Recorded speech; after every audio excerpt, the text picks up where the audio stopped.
He's Blake. I'm Ronnie. All the Good Names Are Taken podcast. And Blake, it's Friday the 13th. And I thought a good idea for content would be not everybody has enough time, 14 hours, to watch the Paramount 8, or God forbid, 24 hours. But certain horror fans can sit down and watch a smaller marathon, a 3-movie marathon, which got me thinking, what are some good Friday the 13th franchise 3-movie marathons that fans can watch? We're going to give everybody watching this a few ideas of what they can do today as far as marathon wise. The first one I'm going to throw out, Blake, is the obvious one.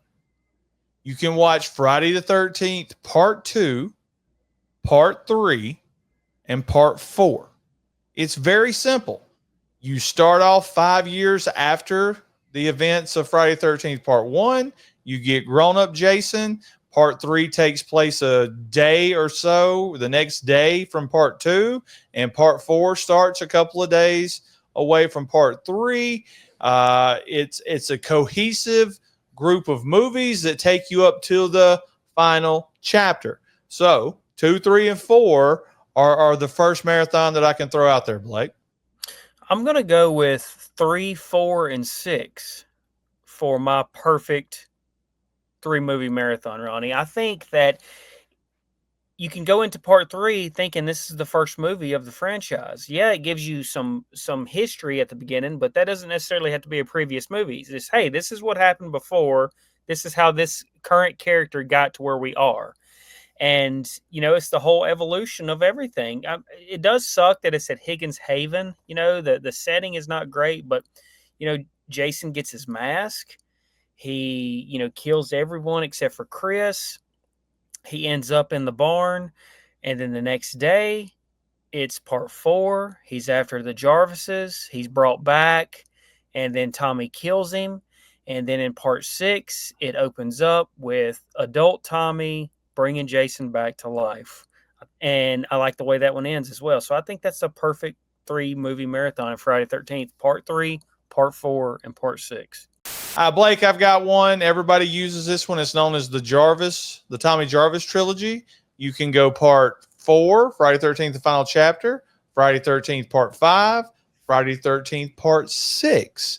And what you do is you go on Tommy's journey as Jason massacres his mother and traumatizes him into a mental hospital, all the way into him going to a halfway house in Part 5 and a fake Jason showing up to, kill everybody there, on into Part 6 where, Tommy has to dig up Jason to get some closure because he can't get Jason out of his mind, and that lets Jason loose on the world again. Part 4, 5, and 6, known as the Jarvis trilogy, is a pretty good Friday the 13th 3-movie marathon as well. I'm going to go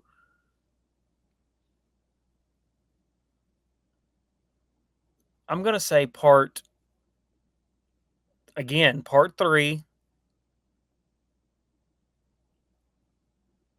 Part 6, and Jason Takes Manhattan. And I know that's random.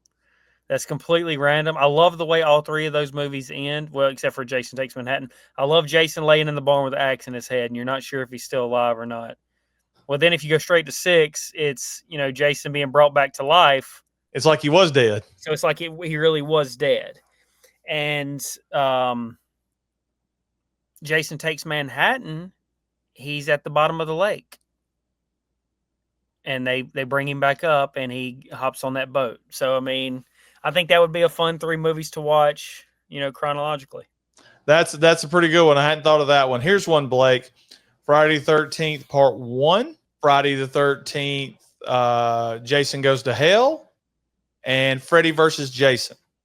Wow. Okay. Friday the 13th, Part 1, you get all the lore of Pamela Voorhees talking about her baby boy, Jason, who, drowned in a lake, all that stuff.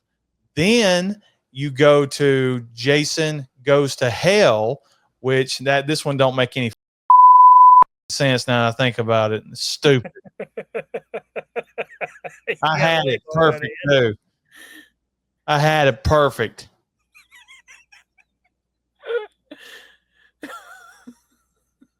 God. I really hate number 7, but I want to include it because of the intro with Crazy Ralph. 6, 7, and Jason Go to Space. 6, 7, and Jason Goes to Space. Explain. What's to explain? How would you tie those three together? Why would that be a great marathon?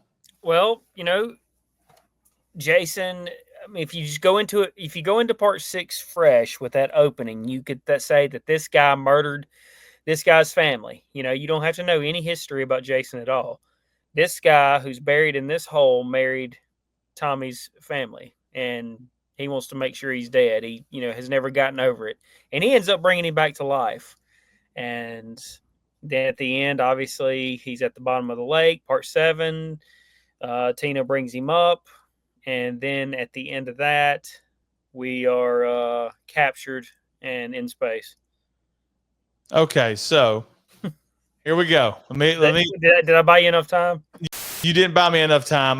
This was much better idea the other night, but I'm going with it. I'm rolling the dice, baby. Part 1, Jason Goes to Hell, Freddy versus Jason. You get all the lore from Pamela Voorhees in part 1 about Jason being her special boy. And then we roll into Jason Goes to Hell, which we only see a little bit of hockey mask Jason. So it's not that big a deal. It's mainly Jason walking around in other people's bodies. Also in Jason Goes to Hell, you get a lot more lore about how there was Voorhees brothers and sisters and all that. So it's not totally off base because all you got to go with it is part 1. All right. And then at the end of it, what happens at the end of Jason Goes to Hell? The hockey mask, the Freddy glove gets him. So that ties into Freddy versus Jason. And in Freddy versus Jason, everybody knows how that movie goes. Freddy frees Jason from hell. You get another Mrs. Voorhees in there for a little while at the beginning. It's played by Freddy. And I think that's a good little non-traditional marathon. 1, Jason Goes to Hell, and Freddy versus Jason. Yeah. That'd be fun. 3 movies to watch for sure. And it wouldn't be too far off on making sense. And my last one, Ronnie, I'm just going to go with the obvious. My favorite movie in the franchise is the original, and I know Jason is the franchise, but I still think 1 is the best story, the best atmosphere, all of that. 1, 2, and 3. I mean, if the franchise ends with Jason doing Frankenstein hands while he's got an axe in his head and then he collapses, wow, it's awesome.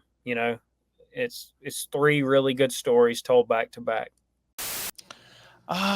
Did you say 6, 7, and 8? I did.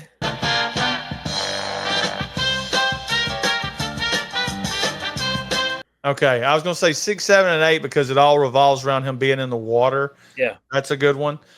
How about this one?